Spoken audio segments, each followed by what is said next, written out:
Today, I'm going to show you how to create the iconic Dolly zoom effect in CapCut.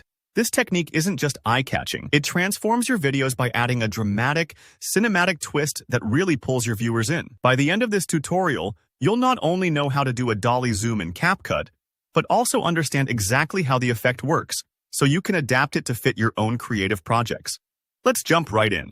First, you'll need to get your video clip ready in CapCut.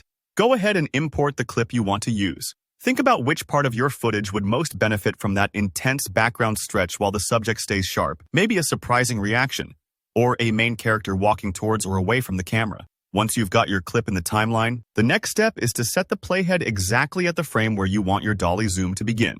The position of the playhead is really important because it tells CapCut where your effect starts. Take your time here and make sure you're on the right frame. Sometimes, zooming in on the timeline can help you be precise. Now, let's talk about keyframes. Keyframes are what make animation within your edit possible. They mark specific spots where things like scale and position change over time. With your clip selected, add a keyframe at your start point. If you're using the CapCut Mobile app, look for the diamond-shaped keyframe icon near your timeline. On PC, you'll find this option in the Details panel under Video and Basic. Just check the boxes next to Scale and Position. This step essentially locks in the starting look for your effect. Set the initial zoom level right here. For most clips, you'll begin at 100% scale, which means the video isn't zoomed in or out yet. Think of this like marking your starting line in a race. Everything kicks off from this position and size.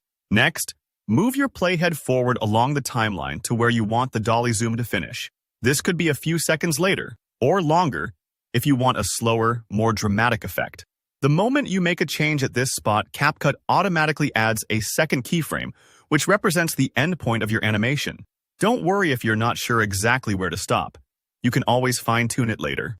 Now comes the magic part, the reverse zoom and motion. The Dolly zoom works because the background changes size while the subject remains anchored in the frame. Let's break this into two scenarios. If your subject is moving away from the camera and you want the background to grow larger, you'll need to increase the scale. Try moving from 100% up to 200%. But you're not done yet. You have to manually adjust the position so your main subject doesn't drift off-center as the scale changes. On mobile, drag the clip in your preview window. On PC, tweak the XY position sliders.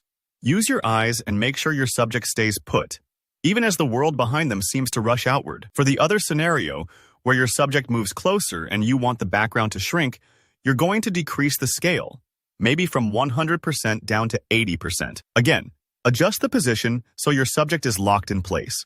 Think of it like locking a spotlight onto them while everything else recedes. After setting these keyframes, play your video back to watch the transition. CapCut smoothly animates between your settings, creating the Dolly zoom effect. If it feels too fast or too slow, just slide the keyframes closer together or farther apart until you're happy with the pace. Don't hesitate to tweak. Even professional editors spend time perfecting these details. When you're satisfied, export your video, and you're ready to share your masterpiece. The Dolly zoom is such a versatile effect. Try using it in vlogs, short films, or even reaction videos for instant drama. Thanks for watching. If you found this tutorial helpful, please hit that like button, leave any questions you have down in the comments, and subscribe for more editing tricks and tutorials.